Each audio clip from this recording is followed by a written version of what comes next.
ओम नमः शिवाय। दोस्तों, स्वागत है आप सभी का महिमा भक्ति ब्लॉग चैनल पर।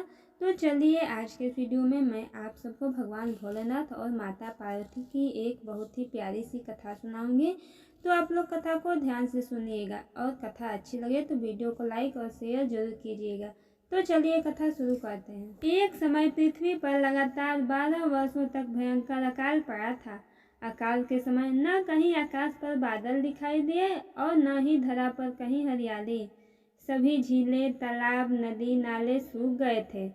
समस्त सृष्टि में हाहाकार मच गया और मनुष्य जल की बूंद बूंद के लिए तरस गए तथा भूख प्यास से तड़पने लगे। इंद्र देवता को प्रसन्न करने के लिए लोग तरह तरह की प्रार्थना अर्चना करते, मगर मेघ थे कि गायब ही हो गए थे। किसान अपनी सोने जैसी धरती के बंजर हो जाने के भय से हर समय प्रार्थना में लीन रहते और सूर्य अपने प्रकाश को जिसे अग्नि के रूप में धरती पर डाल रहे थे, उससे समस्त जीव जंतु अकाल मृत्यु को प्राप्त होने लगे। भयंकर गर्मी में एक किसान ने अचानक अपने खेतों में हल जोतना शुरू कर दिया। संयोगवश भगवान शिव और माता पार्वती घूमते हुए वहां आ पहुंचे।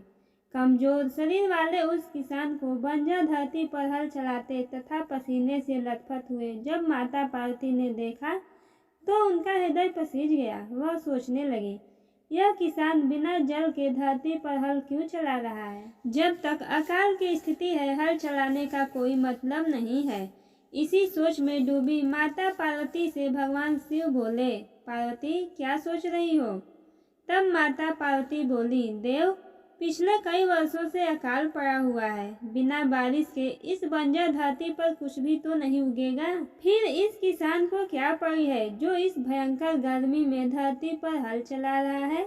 इससे वह स्वयं ही परेशान हो रहा है और बेचारे भूखे प्यासे बैल भी परेशानी में हैं। क्या इस किसान को लगता है कि वर्षा होगी? तब भगवान शिव बोले, नहीं, इसे कोई पूर्वाभास नहीं है कि वर्षा होने वाली है। अकाल के 12 वर्ष का समय व्यतीत हो जाने से इसे इस बात का भी आभास है कि निकट भविष्य में वर्षा होने का कोई संकेत नहीं है। तब माता पार्वती ने भगवान शिव की बात काटते हुए कहा, फिर यह व्यक्ति मूर्खता क्यों कर रहा है? माता पार्वती की शंका का समाधान करते हुए भगवान शिव बोले, यह व्यक्ति मूर्ख नहीं है, इसे सब कुछ पता है, फिर भी यह हल इसलिए चला रहा है कि कहीं इस लंबे अकाल में निठल्ले बैठे रहने से वह हल चलाना ही न भूल जाए। भगवान शिव का उत्तर पाकर माता पार्वती उस किसान के कष्टों के निवारण का उपाय ढूंढने लगी। माता जानती थी कि भगवान शिव जब भी अपना वर्षादायी शंख बजाते हैं तो वर्षा होने लगती है। तब माता पार्वती ने भगवान शिव से कहा कि प्रभु, किसान यह सोचकर कि कहीं वह हल चलाना ही न भूल जाए, कितना कष्ट उठाकर हल चला रहा है, लेकिन आपने भी तो इतने वर्षों में अपना वर्षादायी शंख नहीं बजाया है। कहीं ऐसा न हो कि आप भी शंख बजाना भूल जाएं। तब भगवान शिव माता पार्वती से बोले, नहीं पार्वती, ऐसा कैसे हो सकता है? मैं शंख बजाना भला कैसे भूल सकता हूँ? तब माता पार्वती झट से बोली, ऐसा क्यों नहीं हो सकता स्वामी, इतने वर्षों से आपने शंख नहीं बजाया है, ऐसे में हो सकता है कि आप शंख बजाना ही भूल गए हों। तब भगवान शिव फिर बोले, नहीं पार्वती, मुझे शंख बजाना आता है और अपना शंख बजाना न तो मैं भूला हूँ और न ही भूल सकता हूँ।